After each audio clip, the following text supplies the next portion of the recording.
ආයුබෝවන් කොහොමද ඔයාලට?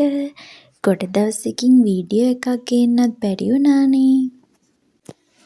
ඉතින් මං අද හිතුවා ටිකක් වෙනස් පැත්තක් ගැන කතා කරන්න. මං අද කතා කරන්න බලාපොරොත්තු වෙන්නේ නූතන සිංහල නවකථාකාරයෙක් වන චන්ද්‍රරත්න බණ්ඩාර පිළිබඳ. චන්ද්‍රරත්න බණ්ඩාර කියලා කියන්නේ මහනුවර හේවාහැට මාරස්සන ගම්මානයේ උපත ලබන නැගණයන් දෙදෙනෙක යුත් පවුලේ වැඩිමහල් දරුවා.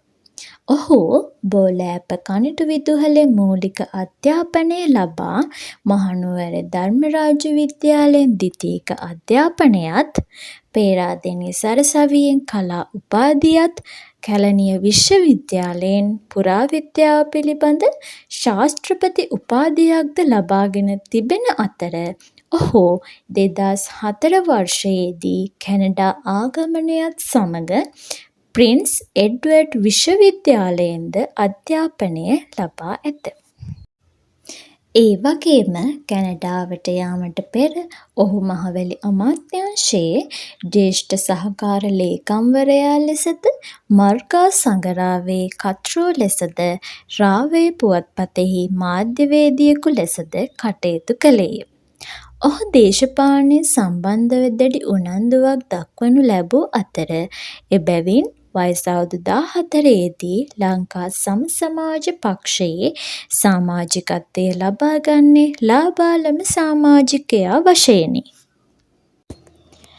ඔහු මුලින්ම නවකථාකරණයට පිවිසෙන්නේ 1990දී මෙරු නවකථාව මගින්. මීට අමතරව වනසපුමල, විමන් දොරකඩ, හැන්දෑදුරය, වලාකුළු බැම්ම, ප්‍රේමානිශංස සහ පියාසර සමය යන නවකථා ඔහු විසින් රචනා කර ඇත.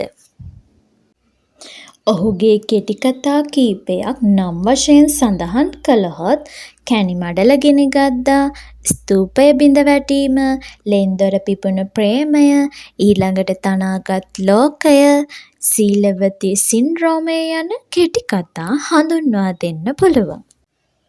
එමෙන්ම ඔහුගේ කාව්‍ය කෘති වශයෙන් අසික්කිතයාගේ සිහිනය, වෘත්තරංගනය, දුම්බර ලතෝනිය, සලිත සහ කැටකිරිල්ල යන කාව්‍ය කෘතිද, ඒ වගේම බලය බෙදා හැරීමේ ඉතිහාසය, වර්තමානය, අනාගතය යන කෘතියත්, සිංහලකම හා බෞද්ධකම සොයා යාම, ජනවංශ කථාවේ මහවැලි පරිච්ඡේදය යනාදී වෙනත් කෘතිද ඔහු රචනා කර ඇත.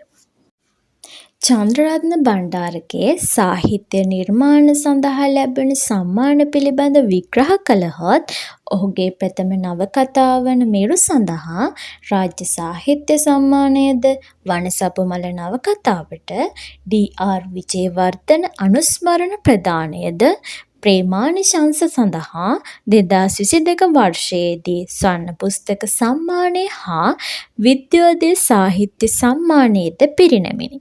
ඒ වගේම මෑතකාලීන කෘතියක් වන පියාසර සමය සඳහා රාජ්‍ය සාහිත්‍ය සම්මානය, ස්වර්ණ පුස්තක සම්මානය, විද්‍යෝදය සාහිත්‍ය සම්මානය, ගොඩගේ සාහිත්‍ය සම්මානය සඳහා අවසන් වටයට නිර්දේශිත නවකථාවක් වශයෙන්ද මෙය වැදගත් වේ.